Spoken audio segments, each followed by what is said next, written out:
మన ఆంధ్రప్రదేశ్లో చంద్రబాబు ఇస్తున్నారు. అతనికి ఎప్పుడు రుణపడి ఉండాలి. మీరు అందరూ ఓట్లు వేయాలి. సైకిలే కదా మంచి ప్రభుత్వమేనా? చంద్రబాబు పరిపాలన బాగుందా? భీమా ఎంతున్నాయా? మన 4,000 ఏమి ఇవ్వవా? పోనీలే, జాగ్రత్తగా వాడుకో మందుల కాడికి.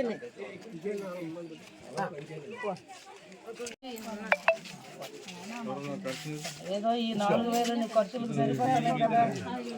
కూటమి ప్రభుత్వం మంచి ప్రభుత్వమేనా? చంద్రబాబు గారికి ధన్యవాదాలేనా? ఎప్పుడు ఏ ఎలక్షన్ వచ్చినా సైకిలే కనబడాలి మనకి. ఎప్పుడు ఏ ఎలక్షన్ వచ్చినా సైకిలే కనబడాలి మనకి. ఎప్పుడు ఏ ఎలక్షన్ వచ్చినా సైకిలే కనబడాలి మనకి.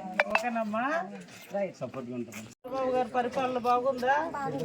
గత ప్రభుత్వం కంటే ఆయన పెంచేస్తామన్నారు. గెలిచిన నెలలోనే 3 నెలలు కలిపిచ్చారు. పెన్షన్ గుర్తుందా తల్లి? మంచి ప్రభుత్వమేనా? కూటమి ప్రభుత్వం. ఎక్కడికైనా బస్సులో వెళ్తున్నావా? వైజాగ్ అది మంచి ప్రభుత్వమేనా? కూటమి ప్రభుత్వం. ఎక్కడికైనా బస్సులో వెళ్తున్నావా? వైజాగ్ అది మంచి ప్రభుత్వమేనా? కూటమి ప్రభుత్వం. ఎక్కడికైనా బస్సులో వెళ్తున్నావా? వైజాగ్ అది ఈ బస్సేనా? గ్యాస్ ఇడిపిస్తున్నావా? చూసావా మన మహిళలకు ఎన్ని పథకాలు? డాక్టర్లో ఉన్నావా? పొదుపు వాడుతున్నావా? తీసుకున్నావా లోను? వాడుకోండి, అవి ఇస్తాను. రోడ్డు కూడా మనకి వేయలేదు, అందరికి వేసారు మన లైన్ లో. ఎందుకు లేదు? అవి ఇస్తాను. రోడ్డు కూడా మనకి వేయలేదు, అందరికి వేసారు మన లైన్ లో. ఎందుకు లేదు? అవి ఇస్తాను. రోడ్డు కూడా మనకి వేయలేదు, అందరికి వేసారు మన లైన్ లో. ఎందుకు లేదు? అవి ఇస్తాను. రోడ్డు కూడా మనకి వేయలేదు, అందరికి వేసారు మన లైన్ లో. ఎందుకు లేదు? సర్పంచ్ని, ఎంపీటీసీని, వార్డు మెంబర్ని నాకు గెలిపించాను. సర్పంచ్ని, ఎంపీటీసీని, వార్డు మెంబర్ని నాకు గెలిపించాను. సర్పంచ్ని, ఎంపీటీసీని, వార్డు మెంబర్ని నాకు గెలిపించాను.